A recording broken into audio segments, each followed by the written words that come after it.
20 വർഷം പഴക്കമുള്ള വാഹനങ്ങളുടെ ഫിറ്റ്നസ് ടെസ്റ്റ് ഫീസ് കുത്തനെ വർദ്ധിപ്പിച്ച കേരള സർക്കാരുകളുടെ നടപടിയിൽ പ്രതിഷേധിച്ച് association of automobile workshops Kerala സംസ്ഥാന വ്യാപകമായി ആഹ്വാനം ചെയ്ത പ്രതിഷേധ ധർണയുടെ ഭാഗമായി മലപ്പുറം ജില്ലയിലെ ഓട്ടോമൊബൈൽ വർക്ക്ഷോപ്പ് ഉടമകളും തൊഴിലാളികളും കളക്ടറേറ്റിലേക്ക് മാർച്ചും പ്രതിഷേധ ധർണയും നടത്തി. AAWK സംസ്ഥാന joint secretary M. Muhammad Shah സമരം ഉദ്ഘാടനം ചെയ്തു.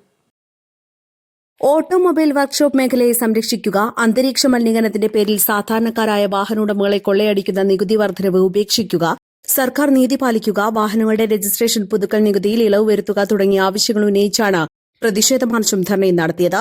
ജില്ലാ പ്രസിഡന്റ് OK ശ്രീനിവാസൻ അധ്യക്ഷത വഹിച്ചു. Vice president Prabhakaran Manjeri, secretary MP Basheer, treasurer Achuthan Tirunavaya, joint secretary Faisal Adakkara തുടങ്ങിയവർ സംസാരിച്ചു. ധർണയ്ക്ക് മുന്നോടിയായി ടൌണിൽ നടന്ന പ്രകടനത്തിന് സംസ്ഥാന കമ്മിറ്റി അംഗങ്ങളായ കബീർ പൊന്നാനി, സെയ്തു തിരൂർ, പ്രകാശ് പുലാമന്തോൾ, മധു കൊണ്ടോട്ടി, നബീദ് പൂകോട്ടുമാടം തുടങ്ങിയവർ നേതൃത്വം നൽകി. East live, Malappuram.